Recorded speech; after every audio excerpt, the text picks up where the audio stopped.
Shalom, call hello Yahawashi Yahawashi, Bahasham Rakapadash. Double honors unto the apostles and the elders. Salutations to all my fellow laborers that do this work in truth and sincerity, risking their lives and their freedom to do so now more so than ever.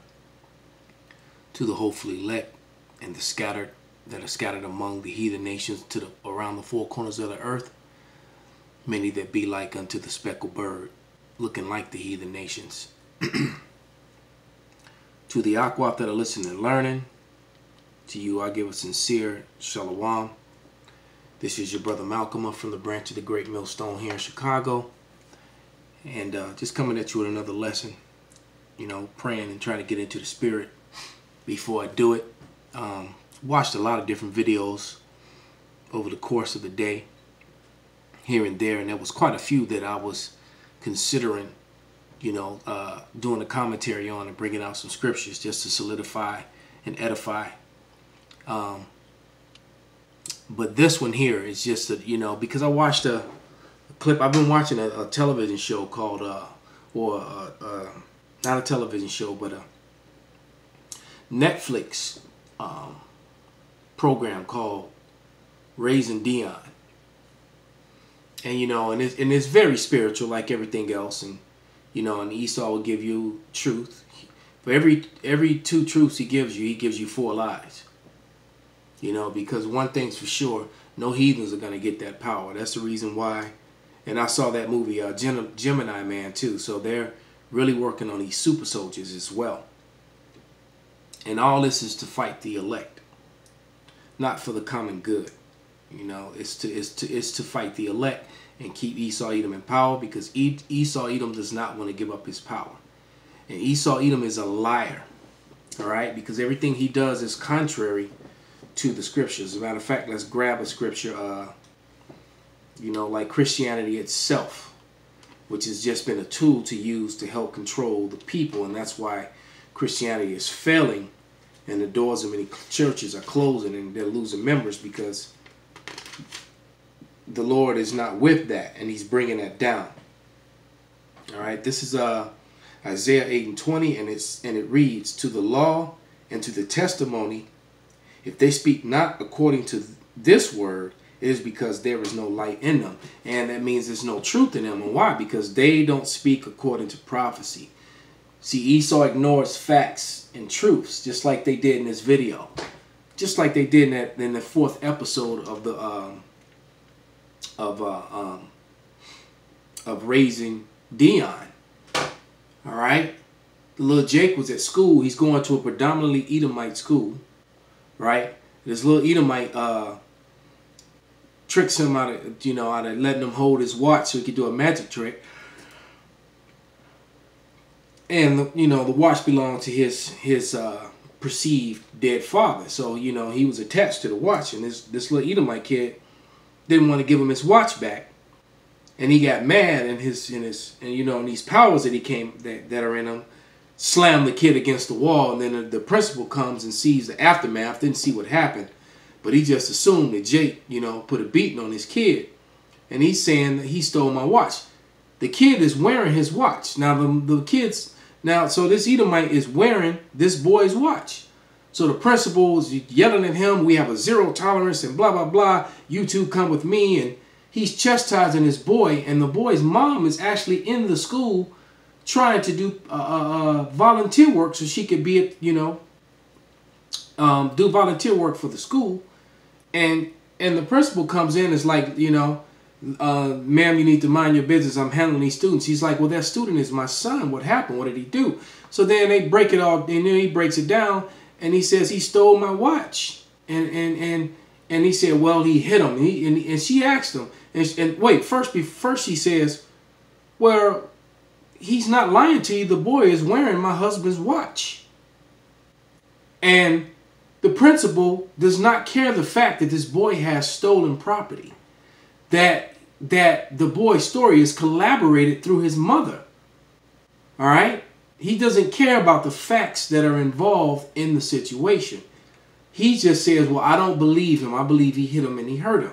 And then there's a Jake that comes out, who's actually one of the counselors, and kind of calms the whole situation down. But the little Jake ends up, Dion, the boy with the powers, ends up getting detention anyway, even though the Edomite admits that Dion never touched him with his hands. He never hit him. And he was wearing a watch on his arm, which belonged to him, which he had stolen and didn't want to give back to him. All right? So all that evidence didn't matter. I watched another video where a woman was talking about Julian Assange and how Julian Assange exposed war crimes and murders, but yet none of the people that committed the murders are in jail today. High-ranking officials here in Babylon. So so Esau is, but yet, you know, all of a sudden, you know, I mean, to hell with Donald Trump, but all of a sudden these whistleblowers, nothing has happened to them. But these other whistleblowers, you know, they reveal real crimes that deserve punishment. But yet, these other people are still protected to this day. So Esau is unrighteous and fit to rule. As a matter of fact, let's grab another scripture. All right? And then I'm going to go to Revelation. Because it said, anyway, let me not get too ahead of myself. Let's go to Sirach. Well, I'm in Esther, actually. This is Esther 13 and verse 4. And it says, declared unto this in all the nations throughout the world, there was a scattered and certain malicious people that had laws contrary to all nations, and continually despised the commandments of kings, so as the uniting of our kingdoms honorably intended us cannot go forward. And this is just the way Esau, Edom, and this was an Edomite, by the way, mind you, that was saying these things about us back then, and they're saying about us now. They disregard the facts of their own crimes and the things that they do wrong, the lies, the evidence, the science, the scriptures, just like you got relics to prove the darkness of the original Europeans, the darkness of the Israelites, the darkness of the Canaanites, all on the caves and in the walls and in the tombs in Egypt, you know, all the carved statues that were left behind, you know, in the Byzantine Empire, all throughout Europe, of the dark rulers that ruled from the 4th century all the way up to the 13th century, to, you know, when all the way up until 1492 when the Moors fell, which was one of the last strongholds in Europe. But they just disregard all this evidence and DNA and, you know, and just go with their own lies. That's why there's no light in them. All right. Matter of fact, let me read that again at Isaiah 8 and 20, because that made another scripture pop in my head. So let me read it again. This is Isaiah 8 and 20, and it reads, to the law and to the testimony, if they speak not according to this word, is because there is no light in them. And right, they don't speak according to this word because they're liars. They're forgers of lies, and there's no light in them. All right? Because the testimony of the scriptures is a testimony of Yahawashi. All right? That's why they don't go into prophecy. This is Revelation 19 and 20. All right? Because the prophecies were prophesied in the past, in certain historic events that took place that match up with these prophecies. Yet they want to ignore those things. Things like the slave trade, which is very important. Like the statue of Theodore Roosevelt that was created. Was that prophecy that came true was in the book of Ecclesiastes. When it says, I have seen servants on horses, that being the Edomites, and princes on foot. And there's a statue of an Edomite servant that's sitting up on a horse. A horse is a position of power, right? Serving as a president while he has a Judite at his right side on his foot and an Edomite at his left side. All right? I got to speed this up because the battery's dying. Okay?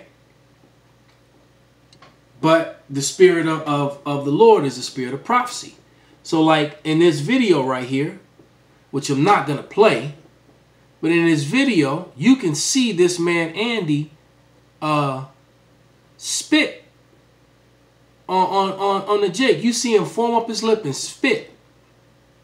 But yet there are two videos and one showing, and they're saying he gets slammed, but it says Andy gets slammed, but he's the suspect. Why? Because he attacked these men, accosted these men, and then he spit on one of them, and the brother of the man who got spit on grabbed him and threw him to the ground. So Esau lied about it, tried to change and control the narrative, to play the role of the victim. And this flaming abomination deserved what he got. As a matter of fact, to spit on someone is assault, man. If they haul off and bust you upside your head after you spit on them, you know, but that's the commentary of them, you know, or well, not the Jake, but that imposter, Amalekite, trying to, and this guy, trying to make Andy out to be the victim when he's the accused of the crime. So that this Edomite slime, and right there, you know, it's hard to see on that little small video, but he hawked up and spit on him. And that's when the dude's brother grabbed him and slammed him to the ground when he saw him spit on his brother, man. All right, but this is Revelation 19:10. And it reads, "And I fell at his feet and worshipped him. And he said unto me, See thou do it not. I am thy fellow servant and of thy brethren, and they that have the testimony of Yahawashi, and have the testimony of Yahawashi, worship power, for the testimony of Yahawashi is the spirit of prophecy, which is the spirit of truth." That whole light and truth. All right? To know what's to come, what's going to happen, speaking the truth about these matters. But Esau is what? Full of lies, man. One last scripture. You know why? This is Sirach. And hopefully this camera don't down me. 10:2. Actually, I'm going to read verse 1 and 2. And it says, "A wise judge will instruct his people, and the government of a prudent man is well ordered." And that be the government of Yahawashi, which is set up through the scriptures as our guide. And 144,000 are going to be the enforcers of that upon all the nations of the world upon the return of the Lord. All right. Verse 2.